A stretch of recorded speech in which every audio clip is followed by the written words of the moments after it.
Hello, welcome to Crafting Kitty. My name is Erin, and we are here today to do some August crochet yarn tags, 10C questions.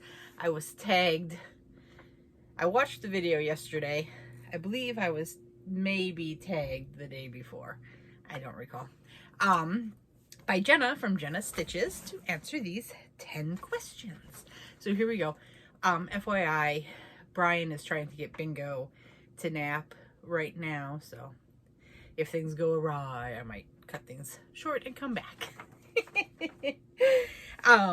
So let's see. Number 1, are you a morning star or a night owl? I would love to be a morning star, but I am a night owl. I am way more productive at night. Which is unfortunate because Chomps has a very early internal alarm clock, so I need to try to shift myself a little earlier, but so it goes. What is your favorite time of day to crochet? Anytime I can. So pretty much anytime I have available. Like I said before, if I'm sitting, I'm stitching. So if I get a chance, the kiddos are playing in their playroom in the basement, I'll be working. If they're playing outside in the backyard, I'll take my yarn bag with me and work on something. If it's nighttime and, you know, everyone's settling in, having a relax before we put them down, I'm going then. Have you ever attended a crochet or yarn event? I have not. I've obviously gone to like state fairs and looked at the entries and things, but I've never been to like a retreat or a yarn festival or anything like that. I would really like to. They had one in the Bingo's room is right behind the craft room, so I can hear her mouth it off to Papa a little bit. Seems nap time might not be happening. Anyway, so nope, that's a negative. Do you snack while you crochet? No, I don't. Knitting, crocheting when I'm idle is one way I keep myself from snacking. How do you choose the colors for your project? It depends on whose it's made for. If it's something I'm making for myself, I know my palette. If I'm making it for Bingo, I know what she likes. Chomps likes things. I know what Brian likes. If it's a gift for others, I tend to know what colors or what family of colors they like. You know, are they a pastel person? Are they a jewel tone person? That kind of stuff. Oh, I just got a text from Brian. So yeah, that's how I choose my colors. If it's something where I'm just like, I want to make this project and I have a random ball of yarn that maybe I bought to try, that's usually where I make a hat, and that goes into the gift box. And around Christmas time, oh, I think I've explained this, but I haven't talked about it recently. As I make things, if they don't have a specific person at the time, I have a box. It's called the gift box.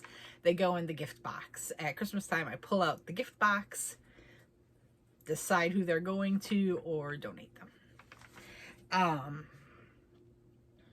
How do you stay motivated between big projects? That used to be a problem for me. I used to be a one project gal, and with big projects, I would get bored halfway through and go slower and slower and slower until I stopped, and thus we have my dad's decade sweater, which I did finish and give to him for Christmas last year, so that was exciting. But yeah, I learned to crochet about 1.5 years ago, and at that time I was still a one project gal, but then I started pulling out some of my older whips, like my dad's sweater, and I was like, you know what, I want a project in each of the main areas of the house. So one in my reading nook turned crochet corner in the master bedroom, one in the kids craft, not the kids craft area, the kids playroom downstairs, and then I have a bag that sits in the living room. And so I just kind of bounce between those, and now it's expanded a bit. There's now 2 projects in the, nope, there's 3 projects, I'm fibbing, 3 projects in the master. the mosaic, my temperature blanket, and I've been working on a, I think it's called Jessie's Flames. It's a sweater from the Stitch and Bitch Nation book. That's been there. In the living room, I do only have one project. It's my Maya Maja sweater, the cardigan I've been working on for myself. In the basement, I've got 3 projects now. That cowl I'm working on, the cowl for all seasons, the Unicorn Utopia blanket, and the Jen Ivy Wild and Free top. I also have added a car project for the times when I'm sitting in the pick off trash drop off lane for little chomps. And I've made really good progress. I am making the, I forget which is which. It's a Sister Patterns, Mommy and Me set, Ring Around the Rosie, and Pocket Full of Posy. I am working on whichever one is the kids version. So we will have, I'll have a little Mommy and Me circular vest with Miss Loud Pants over there. Bingo. But anyway, I've actually found myself to be much more productive with all the projects because I can bounce around. I'll work on the cowl for a little bit and say, it's lunchtime. Go cook lunch, come back down and say, maybe I want to do the unicorn blanket for a little bit. Do that. Where is my favorite place to crochet? I don't know that I have a favorite place to crochet. I really like working on the back patio when weather permits and the kiddos are outside. That's really fun for me. Otherwise, I think I get the most work done in the playroom in the basement. The kids just are occupied, they're playing, and I can just work. And finally, question 10. What crochet project have you made that you could make again and again? Crochet project.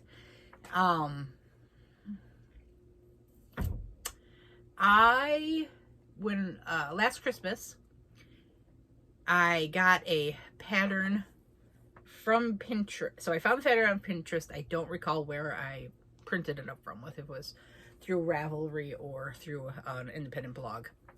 I feel like it was an independent blog. But it was for a hat, and I cannot remember the name of the hat, but I made 5 or 6 of those. It was fun. It was a different technique than I had ever done before. It was like using the back loops and front loops and making a pattern, and it had multiple different stitches in it, so I was getting to practice singles, doubles, half doubles, slip stitches, all that kind of good stuff. So yeah, I had a lot of fun with that one. I could probably make that again and again. I've made some shawls that I thought were really nice and I could probably make again. But with the abundance of patterns and tutorials out there, I really try not to repeat because I figure, why not just try something new? Give something new a shot. But there you go. For knitting, the pattern I keep going back to do is my grandma's slippers. The first thing I learned, memorized in my head for 30 years. I can bust out a pair in an hour and a half, and they're so cozy. So that Ray has posted pictures of some she made because I wanted to help her learn a bit more of standard stitches on knitting, and it's really just knit purls. And she made a beautiful pair. I had an error in the pattern when I wrote it up because it was all just from my head. I wasn't actually making it. Like when I told her I was going to do it, I was like, oh, I'm just going to make it and I'll write down everything I do. And I was like, now I can remember it. Well, I messed it up. But the slippers she made are super cute, and she says they're super cozy, and I'm going with them. So I've now got 2 patterns. So I'm working on tutorials, and hopefully I'll get some knitting patterns out soon. The craft room, we got 2 of the shelves I wanted up, and we realized there's room for a 3rd, which we've purchased but haven't put up yet. But the room is coming together.